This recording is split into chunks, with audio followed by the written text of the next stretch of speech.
दोस्तों, हाल ही में supreme court ने इलेक्टोरल बॉन्ड को लेकर एक अहम फैसला दिया है, जिससे तमाम राजनीतिक पार्टियों में खलबली मची हुई है। क्यों है ये इतना अहम फैसला और क्या है इसकी खास बात? याचिकाकर्ता सरकार ने इसको लेकर क्या सुप्रीम कोर्ट में अपने तर्क रखे?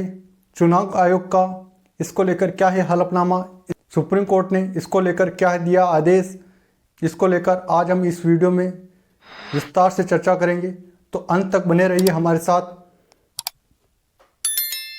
चलिए शुरू करते हैं।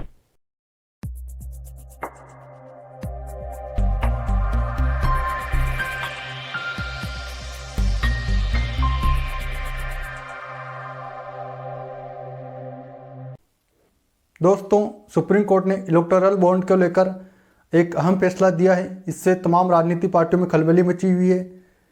इलेक्टोरल बॉन्ड एक प्रकार का प्रोमिसरी नोट होता है, जिससे तमाम राजनीतिक पार्टियों को चंदा दिया जाता है। यह 1,000, 10,000, 1 लाख, 10 लाख को 1 करोड़ के रूप में के बॉन्ड के रूप में होता है। इसे सरकार साल में 4 बार प्रत्येक 10 दिन के लिए जारी करती है। लोकसभा चुनाव के समय इसे 30 दिन के लिए सरकार अधिसूचना द्वारा जारी कर सकती है। इसकी खास बात यह थी कि इलेक्टोरल बॉन्ड लेने वाले की जानकारी गोपनीय रखी जाती थी। उसकी जानकारी साझा नहीं की जा सकती थी। किस पार्टी को किसने कितना चंदा दिया है, इसकी जानकारी नहीं प्राप्त की जा सकती थी। इसलिए जब से इलेक्टोरल बॉन्ड सरकार इसे लेकर आई थी, तब से ही यह विवादित रहा है। 2017 में ही ADR association for democratic reform संघ ने याचिका दायर की थी और कहा था कि इससे पारदर्शिता में कमी आएगी और ब्लैक मनी को बढ़ावा मिलेगा। लेकिन जब यह सरकार लेके आई थी, तत्कालीन वित्त मंत्री अरुण जेटली ने कहा था कि इससे राजनीति और बैंकों में स्वच्छ पैसा आएगा और पारदर्शिता को बढ़ावा मिलेगा और ब्लैक मनी कम होगी।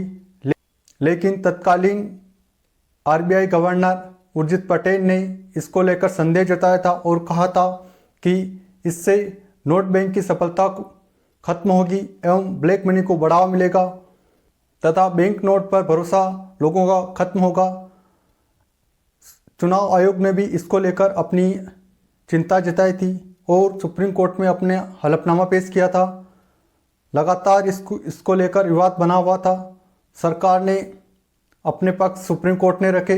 ADR ने 2019 और 21 में अलग अलग और याचिकाएं दायर की। इसके साथ ही अन्य 4 से 5 याचिकाएं और दायर की गई थी इसको लेकर, जिसको लेकर सुप्रीम कोर्ट ने लगातार बहस और चर्चा का विषय बना रहा।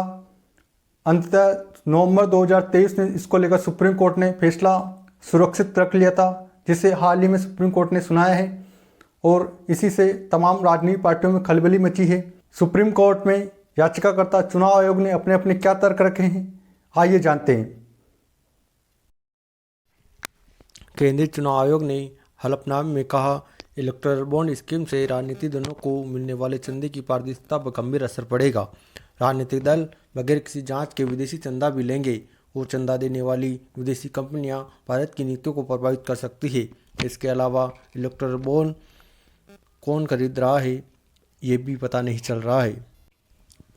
याचिकाकर्ता के तर्क, पूर्व में चंदा देने वाली कंपनियों को रिकॉर्ड रखना पड़ता था क्योंकि IT एक्ट में प्रावधान था, लेकिन ये बॉन्ड पर लागू नहीं होता।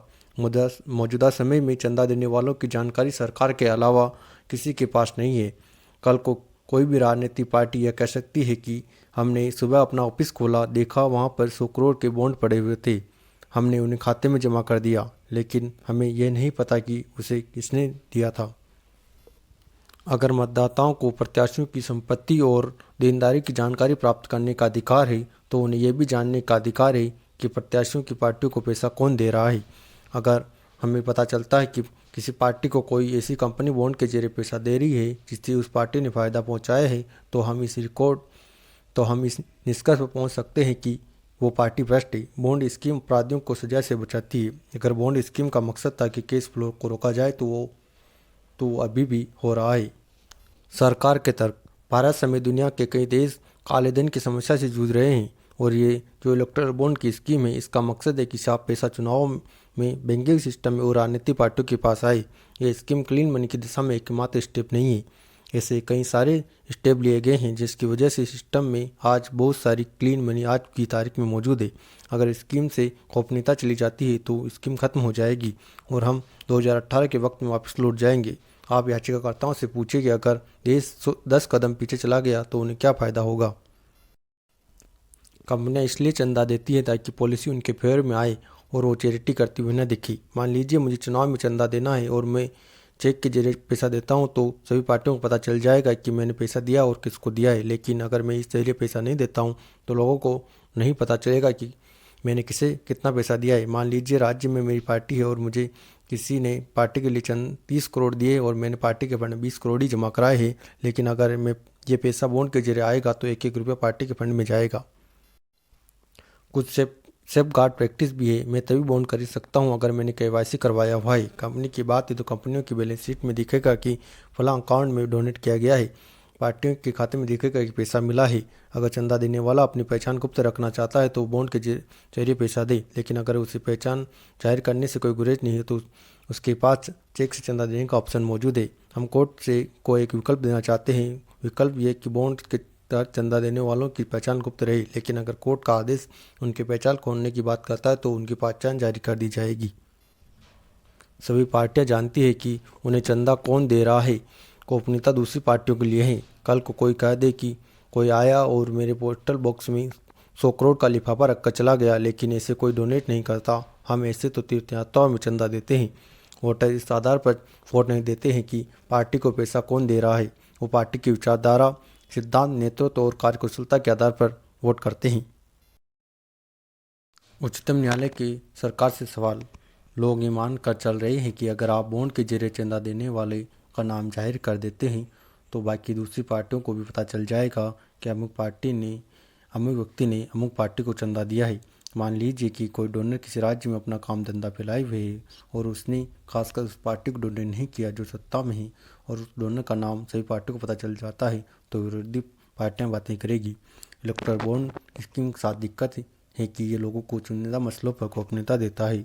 अगर हम इस स्कीम को आज खारिज कर देते हैं तो इसका मतलब ये नहीं है कि सरकार को दूसरी ऐसी स्कीम बनाने से रोका जा रहा है जिसमें सभी पार्टियों के पास बराबर का मौका है। चुनावी प्रक्रिया में बहुत ज़्यादा व्हाइट मनी लाने के प्रयास के साथ हमने एक अड्डा पैदा कर दिया है जहाँ से सूचना गायब है। ये किसी एक या दो पार्टियों की बात नहीं है, ये पूरे सिस्टम की बात है। ये सभी को प्रभावित कर रहा है।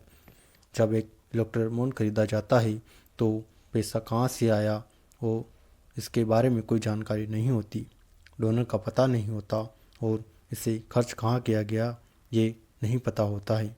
सवाल है पारदर्शिता का। ये कतई जरूरी नहीं है कि बॉन्ड खरीदने वाला ही इंसान ही डोनर भी हो। बस उसका खाता दिखाएगा कि उन्होंने बॉन्ड खरीदा है, लेकिन उस बॉन्ड का डोनर कौन है ये जिक्र नहीं मिलेगा। उच्चतम न्यायालय के अनुसार पॉलिटिकल प्रोसेस में राजनीतिक दल अहम यूनिट होते हैं। वोटर्स को चुनावी फंडिंग के बारे में जानने का अधिकार है जिससे मतदान के लिए सही चयन होता है।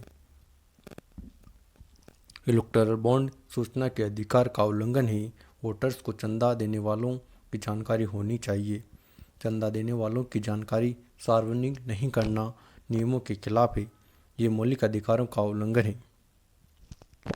सारी राजनीतिक फंडिंग पब्लिक पॉलिसी में बदलाव के मकसद से नहीं होती।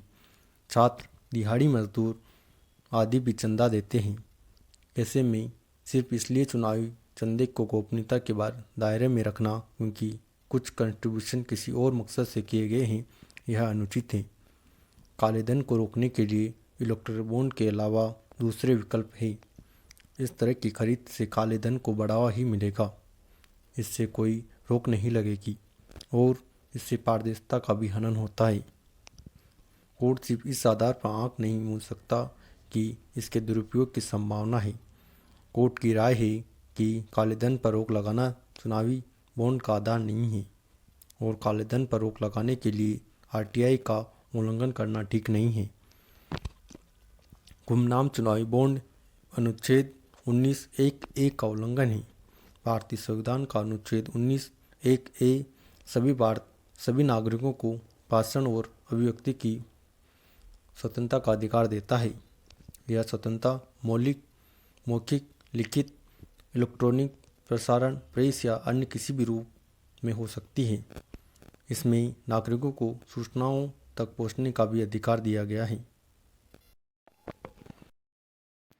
सुप्रीम कोर्ट ने एसबीआई को 6 मार्च 2024 तक ये जानकारी निर्वाचन आयोग को सौंपने का निर्देश दिया है।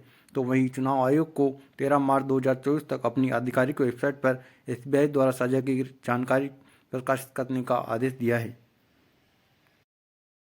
मुंबई, कोलकाता, हैदराबाद, दिल्ली और चेन्नई इन 5 एसबीआई की शाखाओं से ही सबसे ज़्यादा चुनावी बॉन्ड खरीदे गए हैं। इस इलेक्टोरल बॉन्ड के माध्यम से तमाम राजनीतिक पार्टियों को चंदा मिलता आया है।